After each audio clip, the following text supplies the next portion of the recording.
اعوذ باللہ من الشیطان الرجیم بسم اللہ الرحمن الرحیم وَإِذَا طَلَّقْتُمُ النِّسَاءَ فَبَلَغْنَ أَجَلَهُنَّ فَلَا تَعْضُلُوهُنَّ أَن يَنكِحْنَ أَزْوَاجَهُنَّ إِذَا تَرَاضَوْا بَيْنَهُم بِالْمَعْرُوفِ ذَلِكَ يُوعَظُ بِهِ مَنْ كَانَ مِنْكُمْ يُؤْمِنُ بِاللَّهِ وَالْيَوْمِ الْآخِرِ ذَلِكُمْ أَزْكَىٰ لَكُمْ وَأَطْهَرُ وَاللَّهُ يَعْلَمُ وَأَنْتُمْ لَا تَعْلَمُونَ۔ باب العلم انواریہ ایجوکیشنل سوسائٹی و جامعہ انواریہ حیدرآباد انڈیا کے زیر اہتمام بفضلہ تعالی جلالین سورہ بقرہ کا درس قسط وار جاری ہے۔ آج کا درس شروع ہوتا ہے آیت نمبر 232 سے۔ اللہ رب العزت ارشاد فرماتا ہے وَإِذَا طَلَّقْتُمُ النِّسَاءَ فَبَلَغْنَ أَجَلَهُنَّ، جب تم اپنی عورتوں کو طلاق دے چکو اور وہ اپنی عدت پوری کر لیں، فَبَلَغْنَ أَجَلَهُنَّ، اور وہ اپنی عدت پوری کر لیں، فَلَا تَعْضُلُوهُنَّ أَن يَنكِحْنَ أَزْوَاجَهُنَّ إِذَا تَرَاضَوْا بَيْنَهُم بِالْمَعْرُوفِ، تو پھر اس میں مانع نہ ہو، رکاوٹ نہ بنو کہ وہ اپنے زیر تجویز شوہروں سے نکاح کر لیں۔ فَلَا تَعْضُلُوهُنَّ أَن يَنكِحْنَ أَزْوَاجَهُنَّ إِذَا تَرَاضَوْا بَيْنَهُم بِالْمَعْرُوفِ، جبکہ وہ معروف طریقے سے باہم مناکحت پر راضی ہوں۔ یعنی اگر کسی عورت کو اس کے شوہر نے طلاق دے دی ہو اور زمانے عدت کے اندر اس سے رجوع نہ کیا ہو، پھر عدت گزر جانے کے بعد وہ دونوں آپس میں دوبارہ نکاح کرنے پر راضی ہوں تو عورت کے رشتہ داروں کو اس میں مانع نہیں ہونا چاہیے، رکاوٹ نہیں بننا چاہیے۔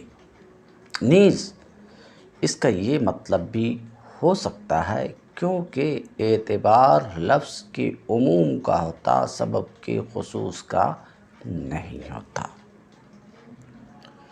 کہ جو شخص اپنی بیوی کو طلاق دے چکا ہو اور عورت عدت کے بعد اس سے آزاد ہو کر کہیں دوسری جگہ اپنا نکاح کرنا چاہتی ہو تو اس سابق شوہر کو ایسی گھٹیا حرکت نہ کرنی چاہیے کہ اس کے نکاح میں مانع ہو اور یہ کوشش کرتا پھرے کہ جس عورت کو اس نے چھوڑا ہے اسے کوئی نکاح میں قبول نہ کرے، اسے ایسی حرکت نہ کرنی چاہیے۔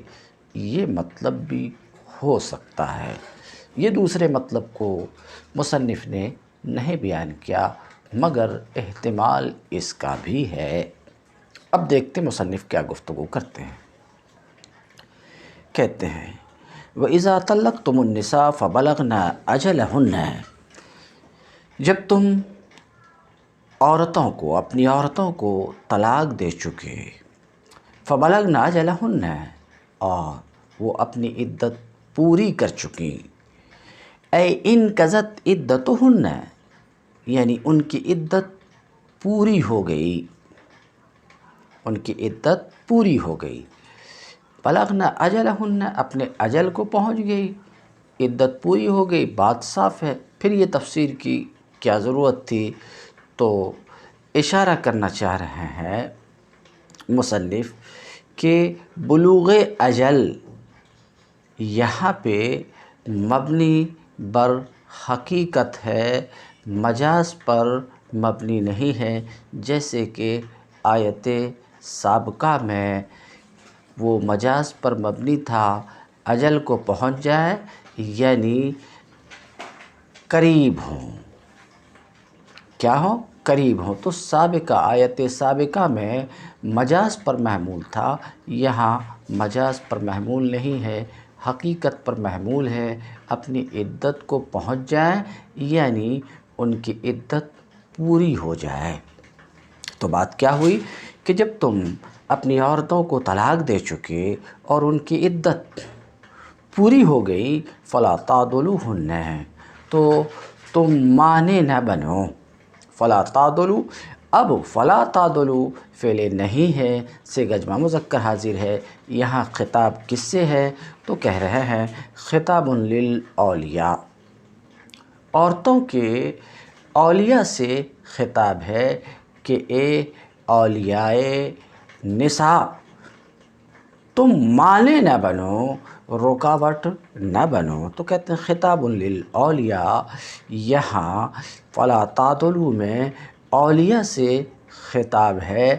ہاں، اذا طلقتم النساء میں جو خطاب ہے ازواج سے خطاب ہے، مگر اذا طلقتم النساء میں ازواج سے خطاب ہونا فلا تعضلوہن میں اولیاء سے خطاب ہونے کے منافی نہیں ہے، لہٰذا یہ اولیاء سے بھی خطاب ہونے کا محتمل ہے، بلکہ بقول مفسر کے یہاں خطاب اولیاء نساء سے ہی ہے. تو کہتے ہیں یہ خطاب اولیاء نساء سے ہے، عورتوں کے اولیاء سے ہے، یعنی اے اولیاء نساء، تم انہیں نہ روکو. عزل کا معنی بیان کیے، منع، عورتوں کو نہ روکو. من ان ینکحن، اب لفظی ترجمہ کر رہا ہوں، سلیس ترجمہ کر چکا ہوں. عورتوں کو نہ روکو کہ اپنے شوہروں سے نکاح کریں، کریں المطلقین لہن، ان شوہروں سے جن شوہروں نے ان کو طلاق دیا تھا. یہ المطلقین بڑھا کر کے کہنا چاہ رہے ہیں کہ یہاں پر ازواج سے مراد وہ شوہر جنہوں نے پہلے طلاق دے دی تھی وہ مراد ہے. کیا مطلب؟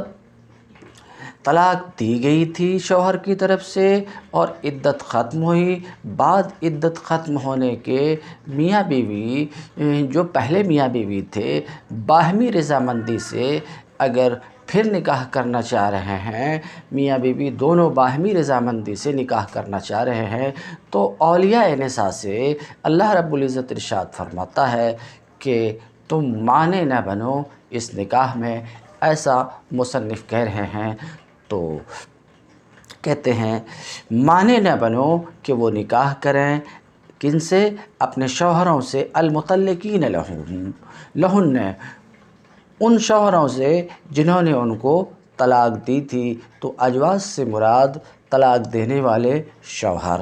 تو یہ ایک تفسیر انہوں کر رہے ہیں اس بنا پر کہ انہوں فلا تعضلوا میں کا خطاب اولیاء سے مانتے ہیں کہ یہ خطاب اولیاء کے لیے ہے، مخاطب یہاں پر اولیاء نساء ہیں. کیوں انہوں ایسا مانتے ہیں؟ تو اس کی وجہ یہ خود بیان کر رہے ہیں. لأن سبب نزولها ان اخت معقل بن یاسر طلقها زوجها، اس لیے کہ اس کے نزول کا سبب، کہتے ہیں یہ اس کے نزول کا سبب، یعنی یہاں فلا تعضلوہن میں مصنف کہنا چاہ رہے ہیں کہ اولیاء سے خطاب ہے، دوسرے سے خطاب نہیں ہے، اس لیے کہ اس آیت کے نزول کا سبب یہ ہے کہ معقل بن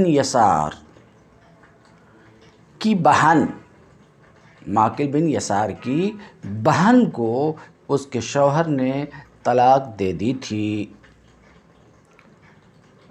اور طلاق دیے جانے کے بعد عدت ختم ہو گئی. فَأَرَادَ أَن يُرَاجِعَهَا، تو معقل بن یسار کی بہن کے شوہر نے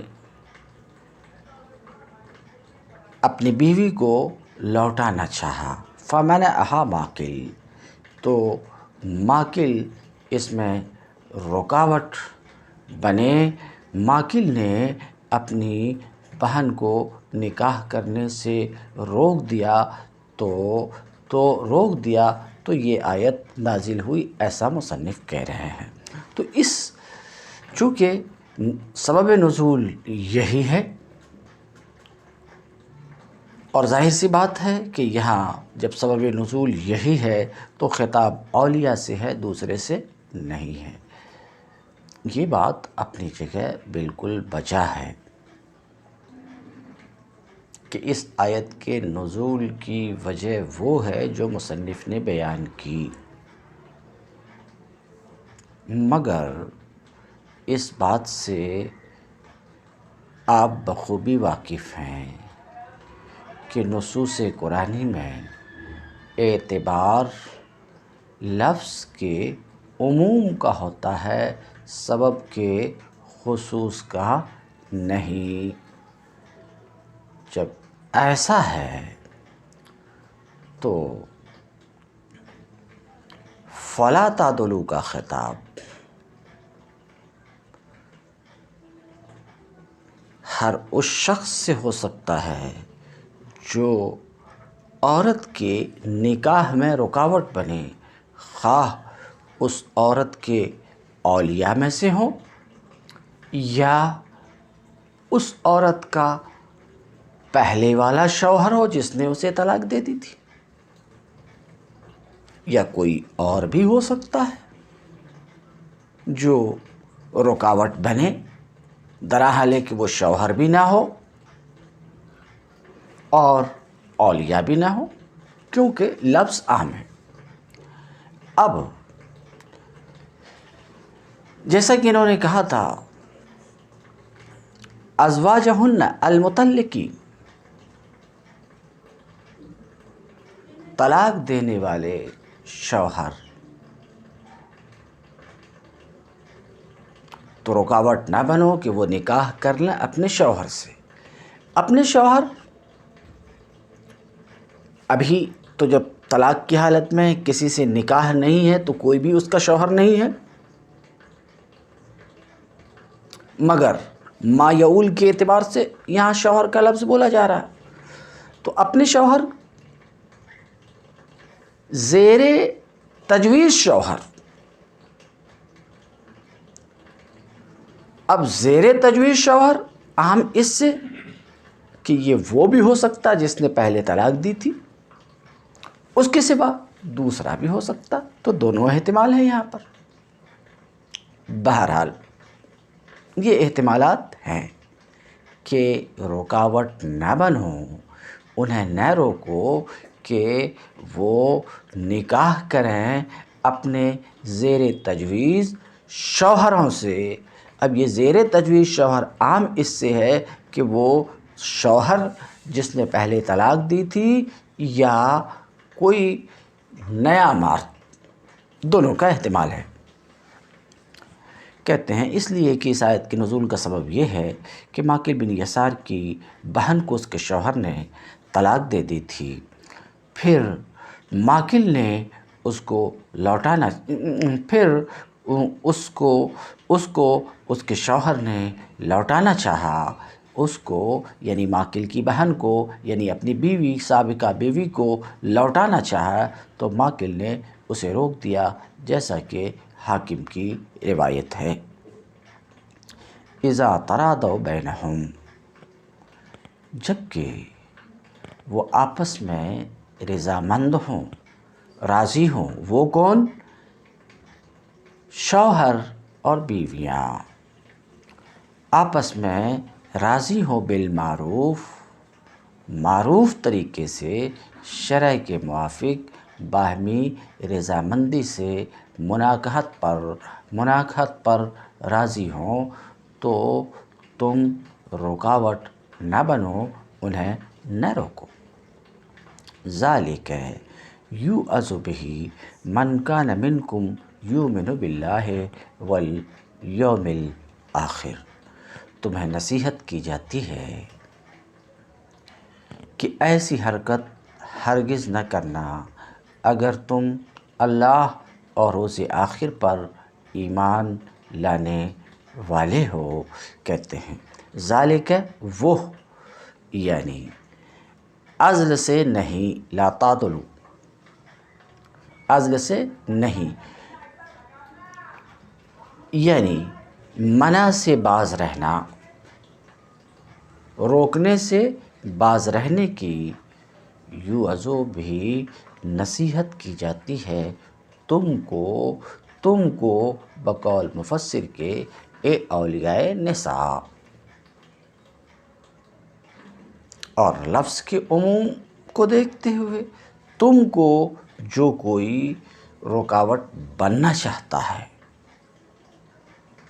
روکنا چاہتا ہے، سمجھ رہے ہیں، خواہ وہ اولیاء ہوں یا غیر ہوں، کہتے ہیں منع سے باز رہنے کی تم کو نصیحت کی جاتی ہے کہ ایسی حرکت ہرگز تم نہ کرنا، یعنی رکاوٹ نہ بننا۔ جو اللہ اور روز آخر پر ایمان رکھتا ہے تو مومن کی قید اس لیے لگائی گئی کہ مومن ہی اس سے فائدہ اٹھاتا ہے۔ ذالکم ازکی لکم واطہر، تمہارے لیے شائستہ اور پاکیزہ طریقہ یہی ہے کہ اس سے باز رہو،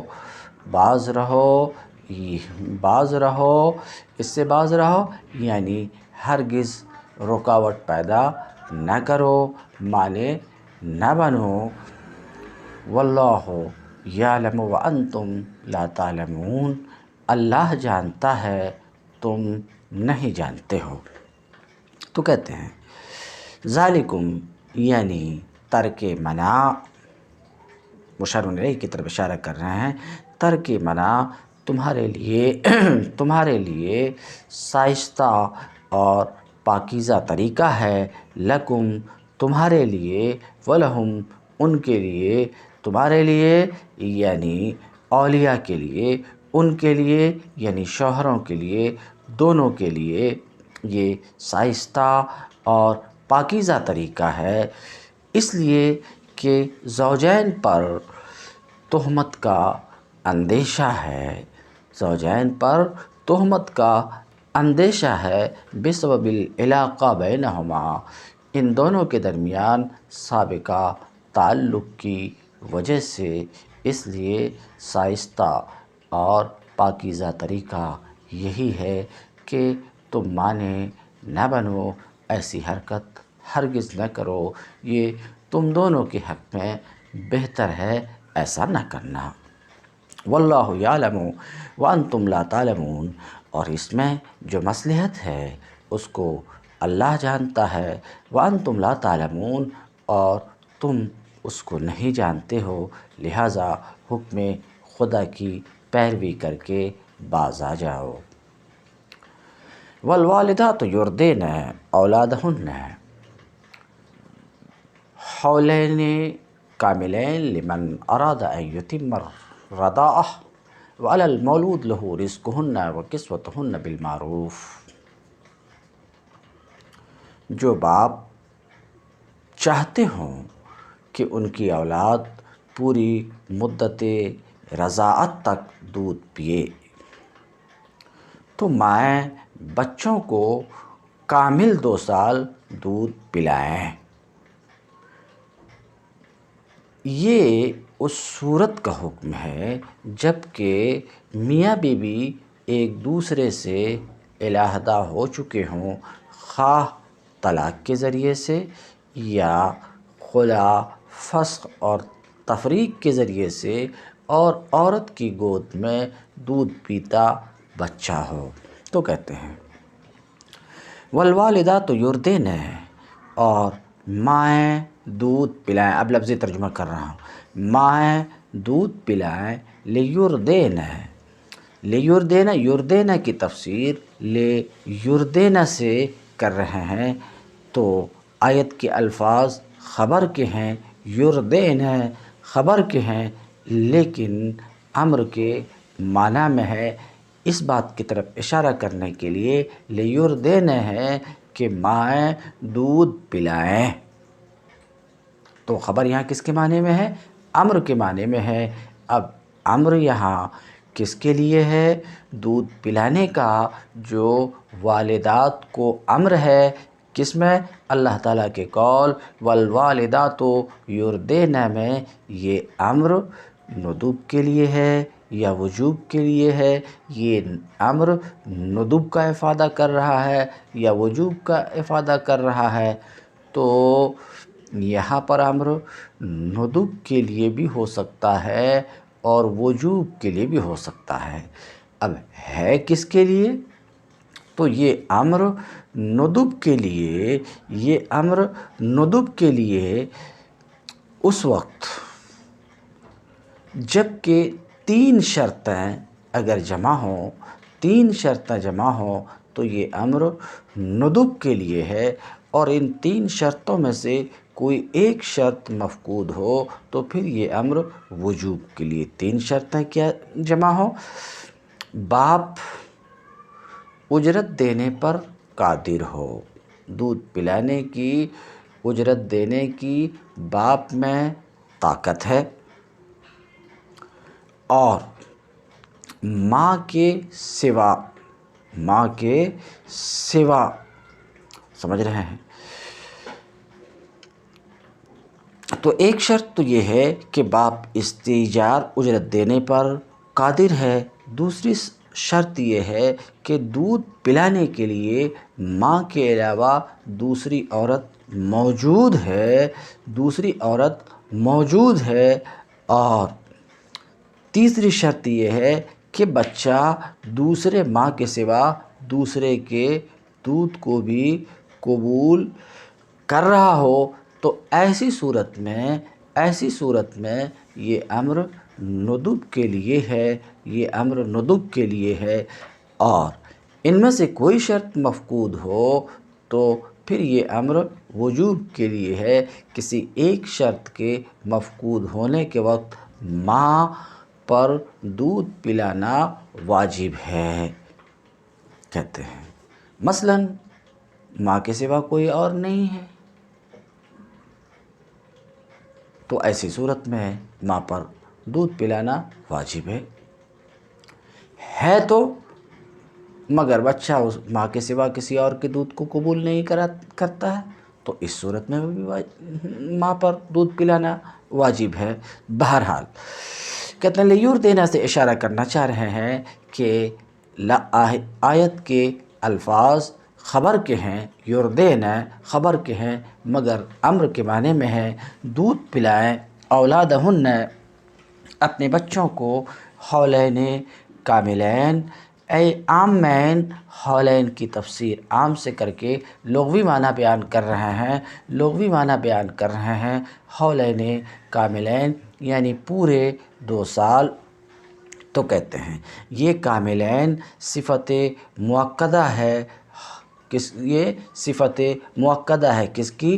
حولین کی، کیونکہ بسا اوقات کیا ہوتا ہے خاص طور سے حول وغیرہ کے اطلاق میں کہ لوگ سال بولتے ہیں اور اس سے چند مہینہ، 10 مہینہ، 9 مہینہ بھی مراد لیتے ہیں، 2 سال بولتے ہیں، 1.5 سال، پونے 2 سال کو بھی راؤنڈ فگر میں 2 سال بول دیتے ہیں، جیسے کہ کہتے ہیں میں فلاں جگہ 2 سال رہا، حالانکہ پورے 2 سال نہیں رہا، پونے 2 سال رہا، 1.5 سال رہا، لیکن اس پر بھی 2 سال مجازاً بول دیتے ہیں، تو مجاز کا احتمال تھا، مگر جب کاملین کہہ دیا تو یہ احتمال ختم ہو گیا، تو کاملین صفت مؤکدہ ہے۔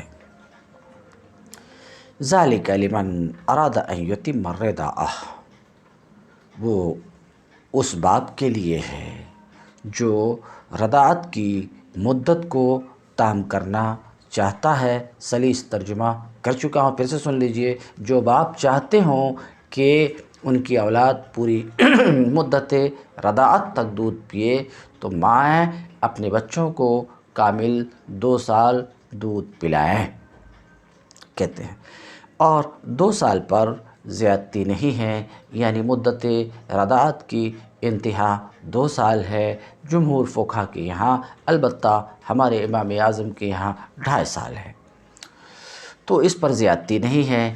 انہوں جمہور فقہا کے مطابق اور اپنے مذہب کے مطابق ولا زیادتہ علیہ کا اضافہ کیا۔ وعلی المولود لہ رزقہن وکسوتہن بالمعروف۔ اس صورت میں بچے کے باپ کو معروف طریقے سے انہیں کھانا کپڑا دینا ہوگا۔ کہتے ہیں علی المولود لہ ای الاب، بچے کے باپ جس کا بچہ ہے یعنی باپ، بچے کے باپ کو انہیں کھانا اور کپڑا دینا ہوگا۔ رزقہن ای اطعام الوالدات، ماں کو کھانا اور کپڑا دینا ہوگا۔ علی الارضاء، دودھ پلانے پر۔ اذا کن مطلقات، گفتگو اسی میں چل رہی ہے جب کہ یہ والدات مطلقات ہوں، لیکن اگر مطلقات نہ ہوں تو دودھ پلانے کے بنا پر یہ چیز واجب نہیں ہے، معروف طریقے پر یعنی اس کی طاقت کے مطابق۔ لا تکلف نفس الا وسعها لا تضار والدة بولدها ولا مولود لہ بولدہ، مگر کسی پر اس کی وسعت سے بڑھ کر بار نہ ڈالنا چاہیے، نہ تو ماں کو اس وجہ سے تکلیف میں ڈالا جائے کہ بچہ اس کا ہے، اور نہ باپ ہی کو اس وجہ سے تنگ کیا جائے کہ بچہ اس کا ہے۔ تو کہتے ہیں کہ لا تضار والدۃ بولدہا، نہ ماں کو تنگ کیا جائے، نہ ماں کو تکلیف دیا جائے کہ بچہ اس کا ہے، اے بسبب ہی، بچے کی وجہ سے، بہیں طور کہ دودھ پلانے پر ماں کو مجبور کیا جائے جب کہ وہ انکار کرے، تو اس طریقے سے اسے ستایا نہ جائے اور مجبور نہ کیا جائے دودھ پلانے پر، اور نہ ہی باپ کو تنگ کیا جائے کہ بچہ اس کا ہے، یعنی بچے کی وجہ سے بِأَن یکلف فوق طاقت ہی، بہیں طور کہ اس کی طاقت سے بڑھ کر بار اس کے اوپر ڈالا جائے۔ یہاں ولد کی اضافت الی کل منہما فی الموضعین، دونوں جگہ میں دونوں کی طرف کی گئی استعطاف کے لیے۔ وعلی الوارث مثل ذلك فإن أرادا فصالا عن تراض منهما وتشاور فلا جناح عليهما وإن أردتم أن تسترضعوا أولادكم فلا جناح عليكم إذا سلمتم ما آتيتم بالمعروف واتقوا الله واعلموا أن الله بما تعملون بصیر۔ دودھ پلانے والی کا یہ حق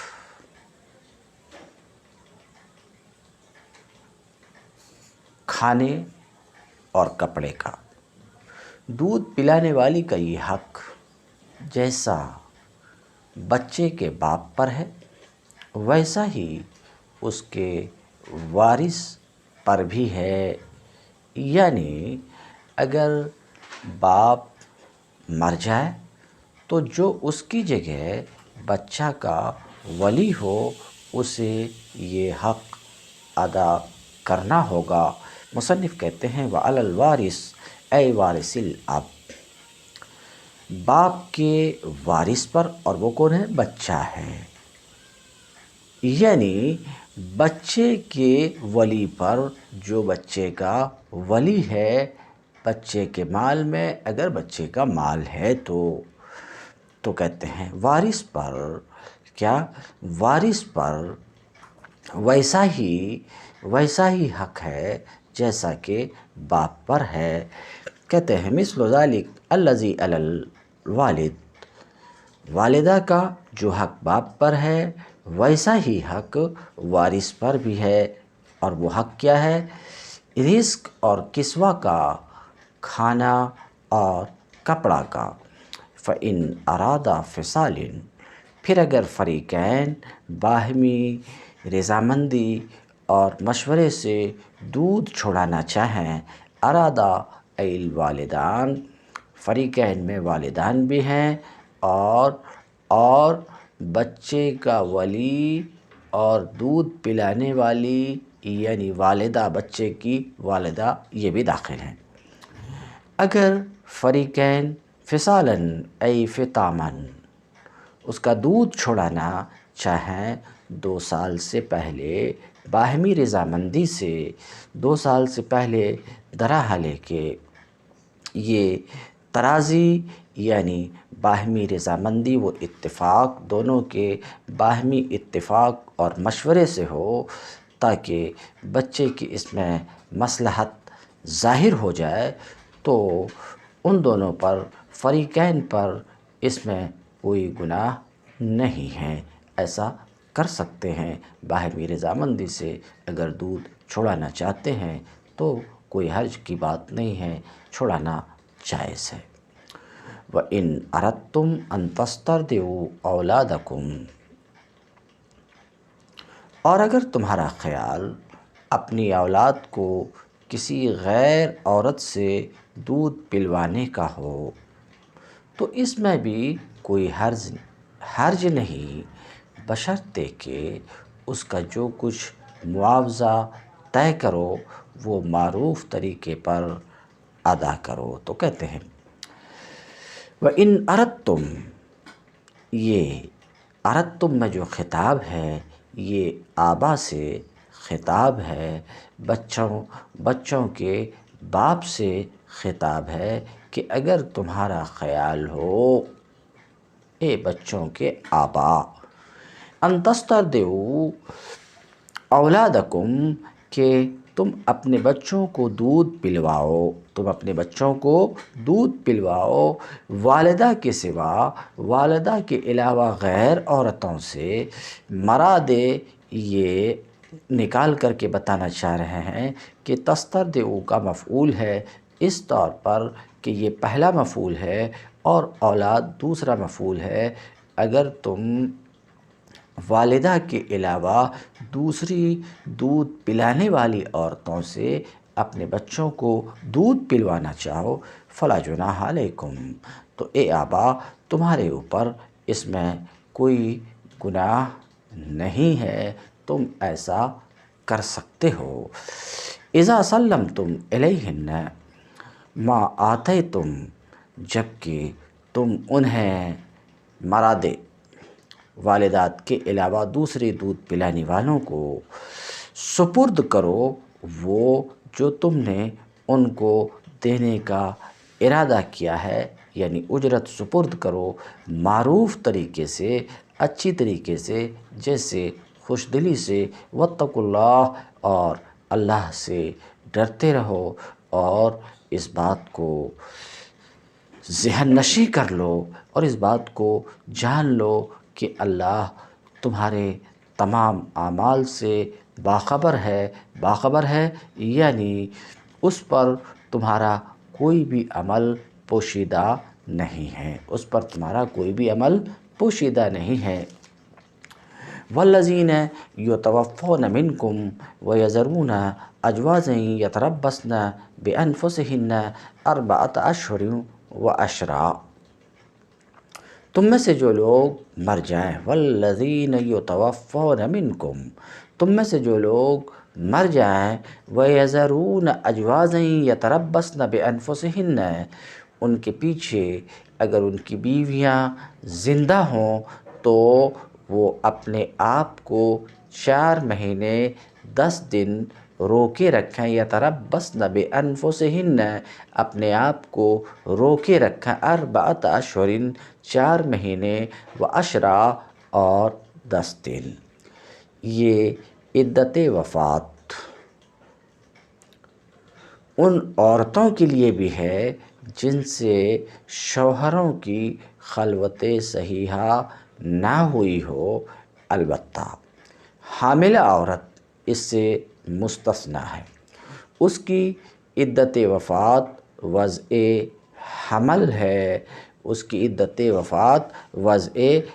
ہے، اللہ تعالیٰ کے قول اولاۃ الاحمال اجلہن ان یضعن اجلہن کی وجہ سے، خواہ وضع حمل شوہر کی وفات کے بعد ہی ہو جائے یا اس میں کئی مہینے صرف ہوں، بہرحال حمل والی کی عدت وضع حمل ہے۔ اب یہ جو کہا گیا کہ یتربصن بانفسہن، اپنے آپ کو روکے رکھیں، اس سے مراد صرف یہی نہیں ہے کہ وہ اس مدت میں نکاح سے اپنے آپ کو روکے رکھیں، نکاح نہ کریں، بلکہ اس سے مراد اپنے آپ کو زینت سے بھی روکے رکھنا ہے۔ چنانچہ احادیث میں واضح طور پر یہ احکام ملتے ہیں کہ زمانۂ عدت میں عورت کو رنگین کپڑے اور زیور پہننے سے، مہندی اور سرما اور خوشبو اور خضاب لگانے سے اور بالوں کی آرائش سے پرہیز کرنا چاہیے۔ والذین یتوفون یموتون لغوی معنی بتا رہے ہیں کہ تم میں سے جو لوگ مر جائیں اور یذرون چھوڑیں، لغوی معنی چھوڑیں، اپنی بیویوں کو اپنے پیچھے بیویوں کو چھوڑیں، یتربصن بانفسہن، تو وہ بیویاں اپنے آپ کو روکے رکھیں۔ لیتربصن سے اشارہ کرنا چاہ رہے ہیں کہ خبر یہاں امر کے معنی میں ہے، اپنے آپ کو روکے رکھیں ان کے بعد کسے؟ نکاح سے، اور اس سے بھی جو میں ذکر کر چکا، نکاح سے روکے رکھیں۔ اربعۃ اشہر و عشرہ، 4 مہینے 10 دن، من اللیالی، رات دن اسی میں داخل ہے۔ وہذا فی غیر الحوامل، جیسا کہ میں بیان کر چکا، یہ عدت جو ابھی ذکر ہے، یہ جو حکم ہے اس عورت کا جس کا شوہر وفات پا گیا کہ اس کی عدت 4 مہینے 10 دن ہے، تو کہتے ہیں یہ ان عورتوں کی عدت ہے جو حاملہ نہ ہو۔ اما الحوامل، لیکن وہ عورتیں جو حمل سے ہیں تو ان کی عدت تو وضع حمل ہے، آیت طلاق کی وجہ سے اولاۃ الاحمال اجلہن ان یضعن حملہن کی وجہ سے۔ ہاں، باندی کی بھی یہ عدت نہیں ہے، بلکہ باندی کی عدت اس کے آدھا یعنی 2 مہینے 5 دن ہوگی، بالسنہ، سنت کی وجہ سے، جو ماسبق میں بھی گزر چکی کہ عدتھا حیضتان، فاذا بلغن اجلہن فلا جناح علیکم فیما فعلن فی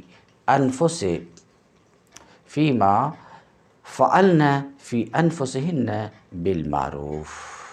جب ان کی عدت پوری ہو جائے تو انہیں اختیار ہے اپنی ذات کے معاملے میں معروف طریقے سے جو چاہیں کریں۔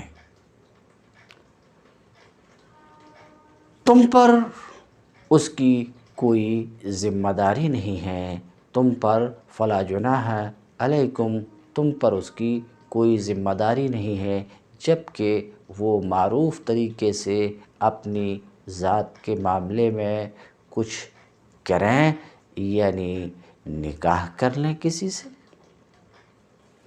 کہتے ہیں کہ فَإِذَا بَلَغْنَ أَجَلَهُنَّ، جب اپنی عدت کو پہنچ جائیں، یعنی ان کے انتظار کی مدت جب پوری ہو جائے، 4 مہینے 10 دن، یا وضع حمل ہو جائے، یا 2 مہینے 5 دن، اسی تفصیل پر جو بیان کیا، جب ان کے انتظار کی مدت ختم ہو جائے، فلا جناح علیکم، تو اے اولیاء نساء، تمہارے اوپر کوئی ذمہ داری نہیں۔ ایھا الاولیاء سے اشارہ کرنا چاہ رہے ہیں کہ یہاں مخاطب اولیاء ہیں۔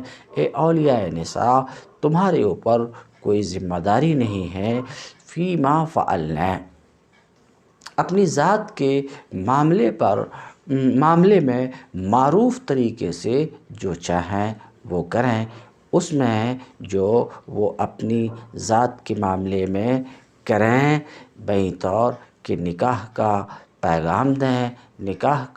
پیغام دیں، یا آرائش کریں تو اس سلسلے میں تمہارے اوپر کوئی ذمہ داری نہیں ہے، بالمعروف معروف طریقے سے، یعنی شرع کے موافق اگر وہ ایسا کرتی ہیں تو انہیں اختیار ہے اپنی ذات کے معاملے میں اس طرح کے تصرف کا، بشرطے کہ معروف طریقے سے ہونا چاہیے۔ واللہ بما تعملون خبیر، اور اللہ تمہارے سب کاموں سے باخبر ہے۔ خبیر اے عالم بباطنہ، یعنی اللہ اس کے باطن کو بھی جانتا ہے جیسا کہ ظاہر کو جانتا ہے۔ ولا جناح علیکم فیما عرضتم بہ من خطبۃ النساء او اکننتم فی انفسکم علم اللہ انکم ستذکرونہن ولکن لا تواعدوہن سرا الا ان تقولوا قولا معروفا ولا تعزموا عقدۃ النکاح حتی یبلغ الکتاب اجلہ۔ ولا جناح علیکم، زمان عدت میں خواہ تم ان بیوہ عورتوں کے ساتھ منگنی کا ارادہ اشارے کنایے میں ظاہر کرو، فیما عرضتم بہ من خطبۃ النساء، منگنی کا ارادہ اشارے کنایے میں ظاہر کر دو، خواہ دل میں چھپائے رکھو، او اکننتم فی انفسکم، دل میں چھپائے رکھو، دونوں صورتوں میں کوئی مضائقہ نہیں ہے۔ علم اللہ انکم ستذکرونہن، اللہ جانتا ہے کہ ان کا خیال تو تمہارے دل میں آئے گا ہی، ان بیوہ عورتوں کا خیال تمہارے دل میں آئے گا ہی۔ یہ ایک ترجمہ ہوا۔ دوسرا ترجمہ مصنف کریں گے کہ تم ان کا ذکر کرو گے ہی، یہ دوسرا ترجمہ ہے جو مصنف کریں گے، یہ ایک الگ ترجمہ ہے۔ علم اللہ انکم ستذکرونہن،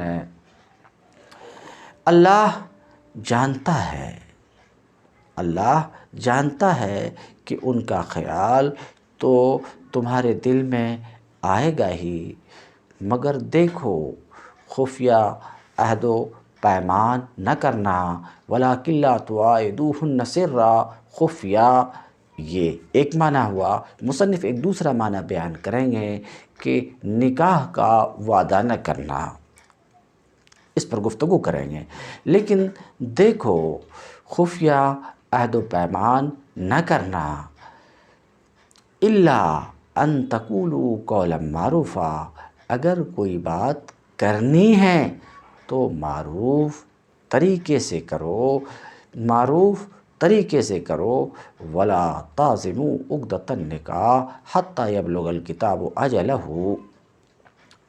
اور عقد نکاح باندھنے کا فیصلہ اس وقت تک نہ کرو جب تک کہ عدت پوری نہ ہو جائے۔ خوب سمجھ لو کہ اللہ تمہارے دلوں کا حال تک جانتا ہے۔ یہ سلیس ترجمہ تھا۔ اب دیکھیں گے مصنف کیا گفتگو کرتے ہیں۔ لا جناح علیکم، تمہارے اوپر، اے مردو تمہارے اوپر کوئی گناہ نہیں ہے، فیما عرضتم، تمہارے اوپر کوئی گناہ نہیں ہے۔ کس میں گناہ نہیں ہے؟ کہ اشارے کنایے میں بیوہ عورتوں کے ساتھ، کہتے ہیں تعریض، اصل میں لفظ عرضتم کا آیا ہے، تعریض کسے کہتے ہیں؟ اشارے کنایے کی زبان کا نام ہے تعریض۔ تعریض کیا ہے؟ لفظ ذکر کر کے لفظ سے ایک معنی مقصود ہو، مگر وہیں لفظ کی ایک دوسرے معنی پر بھی لفظ کی دلالت ہو رہی ہو، تو یہ تعریض ہے، یہ ہے تعریض۔ تو لا جناح علیکم فیما عرضتم اے لوحتم بہ من خطبۃ النساء، من خطبۃ النساء، زمان عدت میں خواہ تم ان بیوہ عورتوں کے ساتھ منگنی کا ارادہ اشارے کنائے میں ظاہر کرو، اشارے کنائے میں ظاہر کرو، سمجھ رہے ہیں؟ تو کہتے ہیں المتوفی، وہ عورتیں جن کے شوہر وفات پا گئے ہیں، سمجھ رہے ہیں، جن کے شوہر وفات پا گئے ہیں، عدت کے اندر اشارے کنائے میں ظاہر کرو، جیسے کہ آدمی مثال کے طور پر یوں کہے بیوہ سے، کیا کہے؟ انکی لجمیلہ، یوں کہے، یا یوں کہے من یجد مثلک، یا یوں کہے رب راغب فیک۔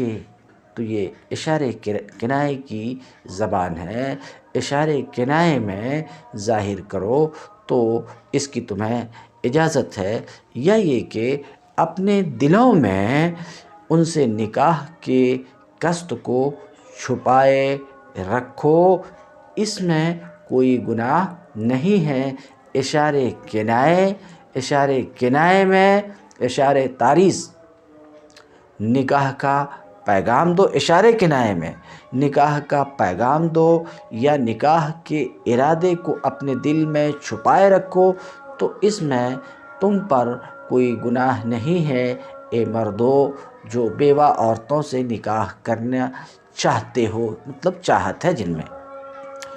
علم اللہ انکم ستذکرونہن، ایک ترجمہ تو سن چکے ہیں، اللہ کو پتہ ہے کہ تم کو ان کی یاد تو آئے گی ہی، کہتے ہیں ایک دوسرا ترجمہ کر رہے ہیں، اللہ کو پتہ ہے کہ تم انہیں یاد کرو گے ہی، بالخطبہ، پیغام کے ذریعے سے، اور تم ان سے صبر نہ کر سکو گے، اس لیے اس نے تم کو تعریض کی اجازت دی، اشارے اور کنائے میں نکاح کے پیغام کی اجازت دی، وَلَٰكِن لَا تُوَاعِدُوهُنَّ سِرًّا، لیکن تم ہرگز ان سے خفیہ عہد و پیمان نہ کرنا، ایک ترجمہ۔ دوسرا ترجمہ، لیکن تم ان سے نکاح کا وعدہ اس عدت کے زمانے میں ہرگز نہ کرنا۔ تو سرن کی تفسیر نکاحن سے کر رہے ہیں، یعنی سر نکاح کے معنی میں ہے، اس طور پر کہ سر تو لغت میں جہر کی ضد ہے، سمجھ رہے ہیں؟ تو سر بول کر کے یہاں پر وتی مراد ہے، اس لیے کہ وتی سرن ہی ہوا کرتی ہے، پھر یہ لفظ بول کر کے عقد مراد لیا گیا، اس لیے کہ عقد سبب وتی ہے، تو گویا کہ سر سے نکاح مراد لینا مجاز علی المجاز ہے۔ لیکن سے تفسیر کر رہے ہیں، اس سے اللہ کی تفسیر لیکن سے کر رہے ہیں، جیسا کہ ان کی عادت ہے کہ لیکن سے تفسیر کر کے اشارہ کرنا چاہتے ہیں انقطاع کی طرف، یعنی یہ مستثنیٰ منقطع ہے، استثناء انقطاع ہے، اتصال نہیں ہے، منقطع کی طرف اشارہ کرنا چاہ رہے ہیں، کہتے ہیں۔ اس وجہ سے مصنف نے اللہ کی تفسیر لیکن سے کی۔ اب رہی بات یہ کہ انقطاع کس طریقے پر ہے؟ انقطاع اس طور پر ہے کہ قول معروف تعریض ہے، جیسا کہ شارح نے بتایا، اور مستثنیٰ من، سمجھ رہے ہیں، اور وہ تصریح ہے تو ایک دوسرے کے جنس سے نہیں ہے، اس لیے مستثنیٰ منقطع ہے، کہتے ہیں۔ لیکن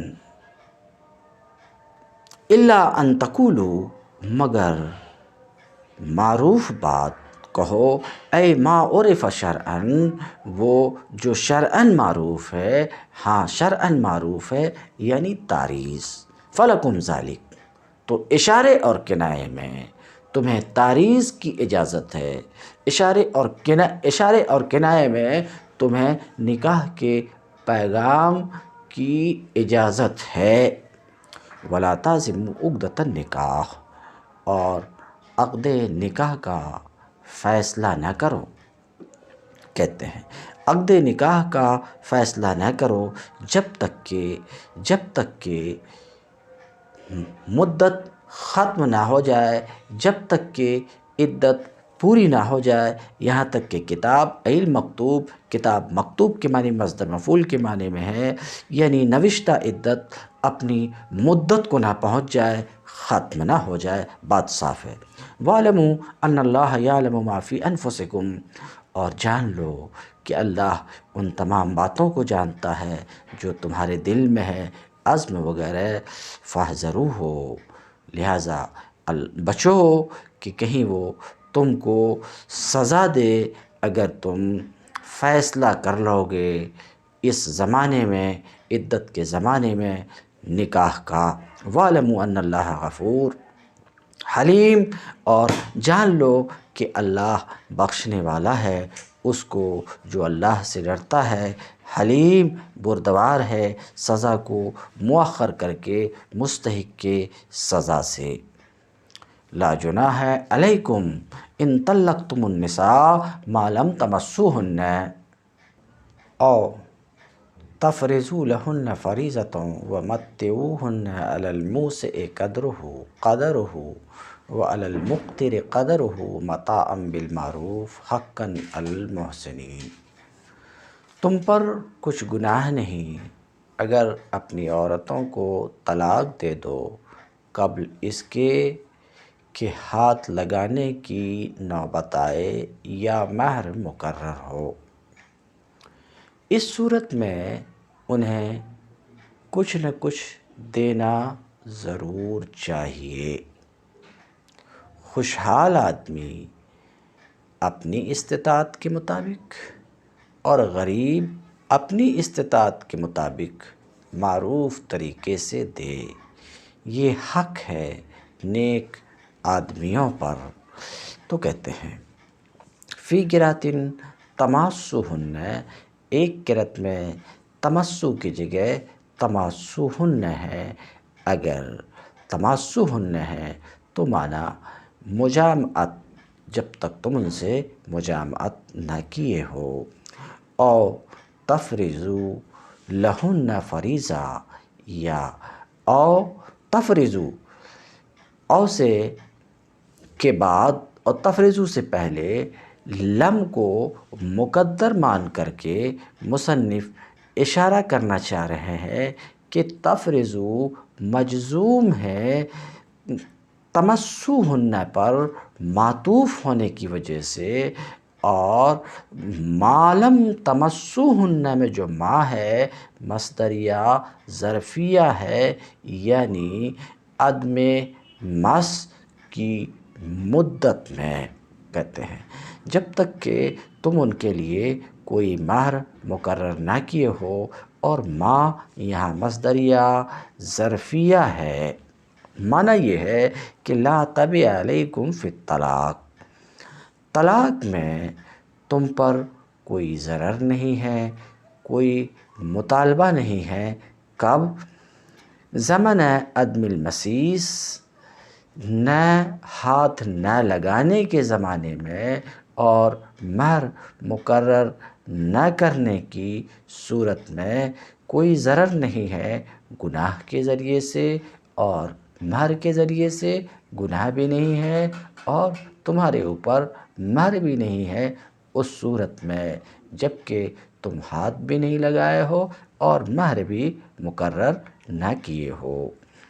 فَطَلِّقُوهُنَّ، یہ فَطَلِّقُوهُنَّ سے مصنف اشارہ کرنا چاہ رہے ہیں کہ مَتِّعُوهُنَّ یہ معطوف ہے مقدر پر، اور وہ فَطَلِّقُوهُنَّ ہے، تو تمہیں اجازت ہے طلاق دینے کی۔ وَمَتِّعُوهُنَّ، ایسی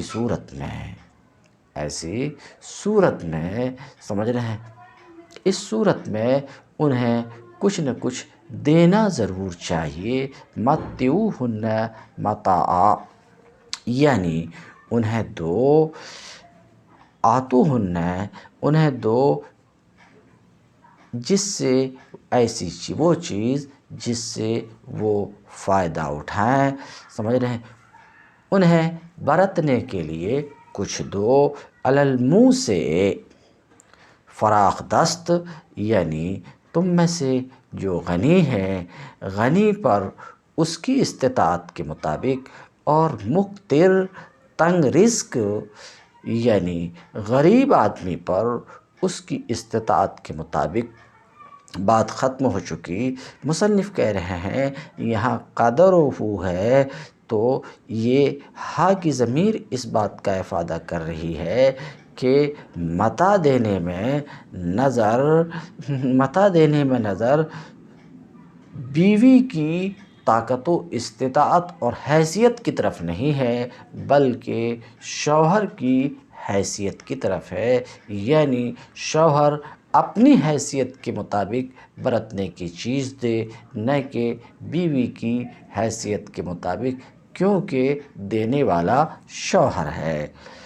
متاعاً تمتیعاً برتنے کی اشارہ کرنا چاہ رہے ہیں کہ متاع جو اس میں مصدر ہے، مصدر کے معنی میں ہے کچھ نہ کچھ برتنے کے لیے، کچھ نہ کچھ دینا ضرور چاہیے، بالمعروف، معروف طریقے سے، یعنی شرع کے موافق۔ تو یہ صفت ہے، سمجھ رہے ہیں، اور حقاً دوسری صفت ہے یا مصدر مؤکد ہے، حقاً علی المحسنین، یعنی مطیعین پر لازمی ہے۔ وَإِن طَلَّقْتُمُوهُنَّ مِن قَبْلِ أَن تَمَسُّوهُنَّ وَقَدْ فَرَضْتُمْ لَهُنَّ فَرِيضَةً فَنِصْفُ مَا فَرَضْتُمْ، اور اگر تم نے انہیں طلاق دے دی پیشتر اس سے کہ تم نے انہیں ہاتھ لگائی ہو، درا حالے کہ تم ان کے لیے کوئی مہر مقرر کر چکے ہو۔ پہلی صورت ہاتھ نہیں لگایا ہو، مہر مقرر نہیں کیے۔ دوسری صورت اگر تم انہیں طلاق دے دو پیشتر اس سے کہ تم نے انہیں ہاتھ لگایا ہو، ہاتھ لگانے سے پہلے طلاق دے دو، حال یہ ہے کہ تم اس کے لیے کچھ مہر مقرر کر چکے ہو، تو مقررہ مہر کا نصف تمہیں دینا ہوگا، مقررہ مہر کا نصف تمہیں یہ ان کے لیے واجب ہے، اور اگر پورا دے دیے ہو تو نصف تمہارے لیے پلٹایا جائے گا، الا ان یعفون، مگر یہ، لیکن سے تفسیر انقطاع کی طرف ہے، عادت کے مطابق ان کے، مگر یہ کہ وہ نرمی کریں، زوجات نرمی کریں، یعنی وہ چھوڑ دیں پورے مہر، اس آدھے کو بھی چھوڑ دیں، ایسا اگر وہ کرنا چاہیں تو کر سکتی ہیں۔ او یعفو الذی بیدہ عقدۃ النکاح، یا وہ نرمی سے کام لے جس کے ہاتھ میں عقد نکاح ہے، جس کے اختیار میں عقد نکاح ہے، اور وہ شوہر ہے کہ وہ نرمی سے کام لے کہ کل اس کے لیے اگر دے چکا ہے تو چھوڑ دے، نہیں بھی دیا ہو تو نصف کی بجائے کل اسے دے دے۔ کہتے ہیں وعن ابن عباس، اور ابن عباس رضی اللہ تعالیٰ عنہ سے ایک روایت یہ ہے کہ الذی بیدہ عقدۃ النکاح سے شوہر کے بجائے ولی مراد ہے اس صورت میں جب کہ عورت باکرہ ہو، فلا حرج فی ذلک، تو اس میں بھی کوئی حرج کی بات نہیں ہے کہ اگر عورتیں نرمی کرنا چاہیں، کل کو باقیہ نصف کو بھی چھوڑنا چاہے، یا یہ کہ مرد کل کو چھوڑنا چاہے یعنی کل دینا چاہے، تو اس میں بھی کوئی حرج نہیں ہے۔ وَأَن تَعْفُوا، ازواج سے خطاب ہے، اقرب للتقویٰ، اور یہ ہے کہ تم نرمی کرو، وَأَن تَعْفُوا اقرب للتقویٰ، اور یہ کہ تم عفو سے کام لو، وَأَن تَعْفُوا، تم عفو سے کام لو، نرمی سے کام لو، تو یہ تقوی سے زیادہ مناسبت رکھتا ہے۔ وَلَا تَنْسَوُا الْفَضْلَ بَيْنَكُمْ إِنَّ اللَّهَ بِمَا تَعْمَلُونَ بَصِيرٌ۔ آپس کے معاملات میں فیاضی کو نہ بھولو، یعنی انسانی تعلقات کی بہتری و خوشگواری کے لیے لوگوں کا باہم فیاضانہ برتاؤ کرنا ضروری ہے کہ اگر ہر ایک شخص ٹھیک اپنے قانونی حق ہی پر اڑا رہے تو اجتماعی زندگی کبھی خوشگوار نہیں ہو سکتی۔ وَأَن تعفوا، یہ کہ تم نرمی سے کام لو، کہتے ہیں وَأَن تعفوا مبتدا ہے اور اس کی خبر اقرب للتقویٰ ہے۔ آپس میں وَلَا تَنْسَوُا الْفَضْلَ بَيْنَكُمْ، اور آپس میں فیاضی کو نہ بھولو کہ بعض پر فیاضی اور سخاوت کرے۔ ان اللہ بما تعملون بصیر، تمہارے اعمال کو اللہ دیکھ رہا ہے، فیجازیکم بہ، تو تم کو اس کی جزا عطا فرمائے گا۔